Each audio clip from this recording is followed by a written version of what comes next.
In the ancient land of Shinar, they gathered, mankind united, strong and bold. They had one language, one purpose, one vision to build a tower that reached the heavens, not for survival, not for shelter, but for glory. It was a moment unlike any other in human history, until the heavens intervened. This is the story of the Forbidden Tower, the day God stopped mankind's greatest ambition. After the flood, humanity began anew. Noah's descendants spread across the earth, but not too far. They settled together in a vast plain called Shinar, modern-day Mesopotamia. Genesis chapter 11 verse 1 says, "Now the whole world had one language and a common speech, one people, one tongue, one purpose." And then came the idea, let us build for ourselves a city with a tower that reaches to the heavens, so that we may make a name for ourselves and not be scattered over the face of the whole earth. It wasn't just a construction project, it was a declaration. What exactly was this tower? Most scholars believe it was a ziggurat, a massive step pyramid that stretched upward in tiers, common in ancient Babylonian culture. But this one was different. This one would reach the skies. It was mankind's attempt to bridge the gap between earth and heaven, to ascend by their own power, a monument not to God, but to human pride. Not a temple to worship, but a structure to defy divine order. They were building more than just a tower. They were building an identity without God. Then, God came down. Genesis chapter 11 verse 5 to 6 reads, "But the Lord came down to see the city and the tower.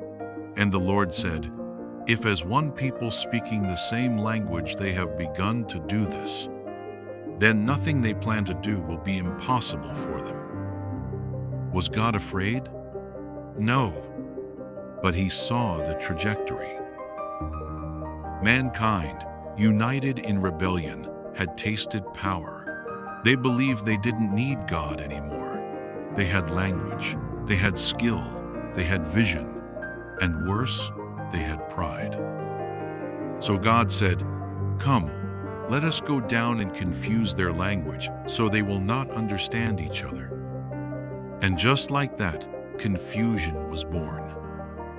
Languages split. Communication failed. The unity that fueled ambition dissolved into chaos. The building stopped. The tower remained incomplete. And the people scattered, just as they had once feared. Why would God stop a group of people working together? Isn't unity a good thing? Yes, but unity without humility becomes dangerous. They didn't seek to honor God, they wanted to replace him. The Tower of Babel was humanity's attempt to seize divinity by force, to ascend heaven not by grace, but by bricks and mortar.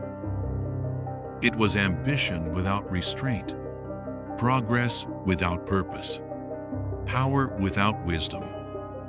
God didn't destroy them, he intervened, not as punishment, but as protection.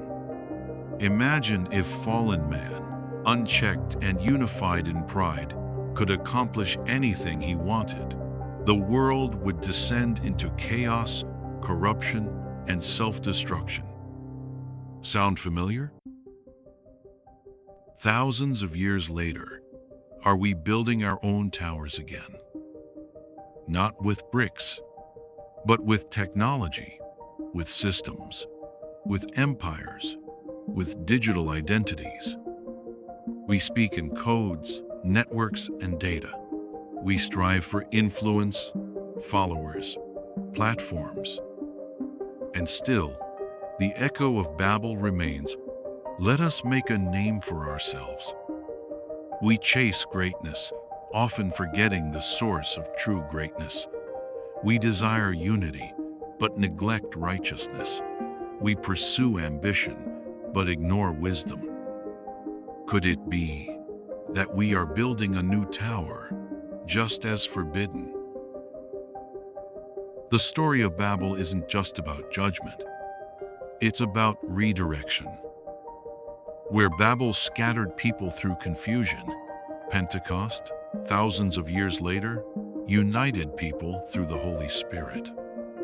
Acts 2 tells of a day when people from every nation heard the message of Jesus in their own languages, different tongues, but the same truth.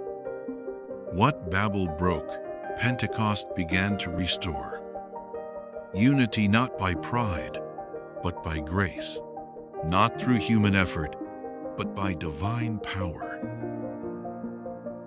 The Tower of Babel still speaks. It warns us about the dangers of pride, the illusion of self-sufficiency, and the temptation to build without God. But it also whispers hope that even when we fall, scatter, or lose our way, God is not finished with us. He still calls us back to humility, to purpose, to Himself. So the question is not whether we will build. The question is what and why we build. Will we build forbidden towers or holy temples? The answer is in your hands. The Tower is Babel was never about height. It was about heart. May we never forget, the foundation matters most.